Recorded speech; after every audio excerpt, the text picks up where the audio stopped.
بسم الله الرحمن الرحيم. الرحمن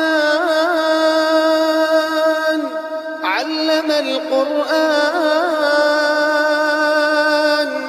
خلق الإنسان علمه البيان الشمس والقمر بحسبان والنجم والشجر يسجدان والسماء رفعها ووضع الميزان ألا تطغوا في الميزان وأقيموا الوزن بالقسط ولا تخسروا الميزان والأرض وضعها للأنام فيها فاكهة والنخل ذات الأكمام والحب ذو العصف والريحان فبأي آلاء ربكما تكذبان خلق الإنسان من صلصال كالفخار وخلق الجن من مارج من نار فبأي آلاء ربكما تكذبان رب المشرقين ورب المغربين فبأي آلاء ربكما تكذبان مرج البحرين يلتقيان بينهما برزخ لا يبغيان فبأي آلاء ربكما تكذبان يخرج منهما اللؤلؤ والمرجان فبأي آلاء ربكما تكذبان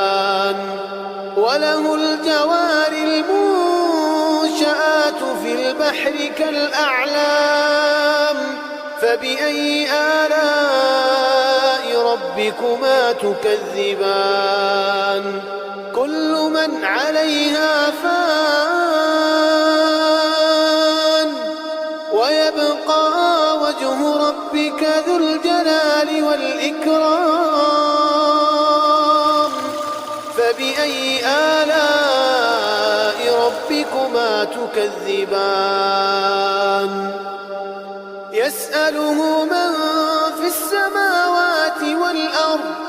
كل يوم هو في شأن فبأي آلاء ربكما تكذبان سنفرغ لكم أيها الثقلان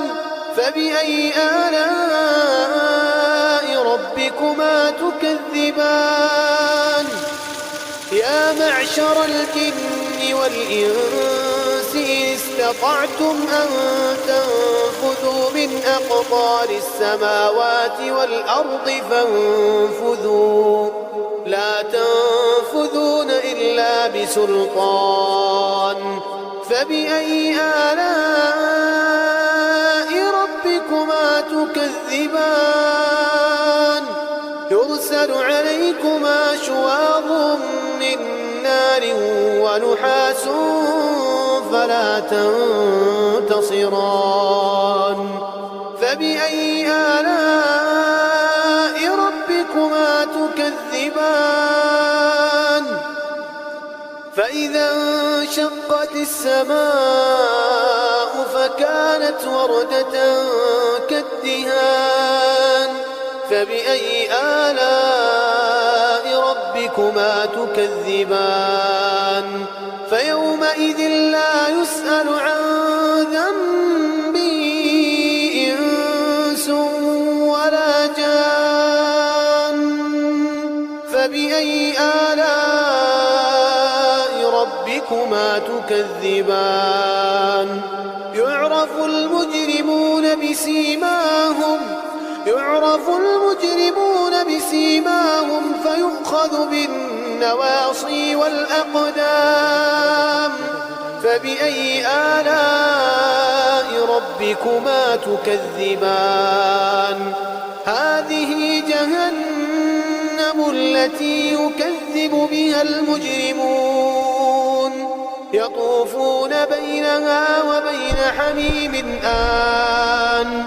فبأي آلاء ربكما تكذبان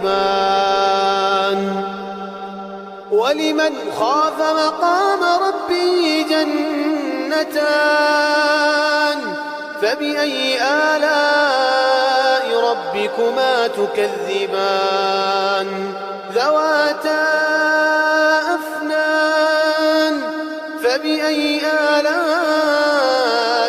ربكما تكذبان فيهما عينان تجريان فبأي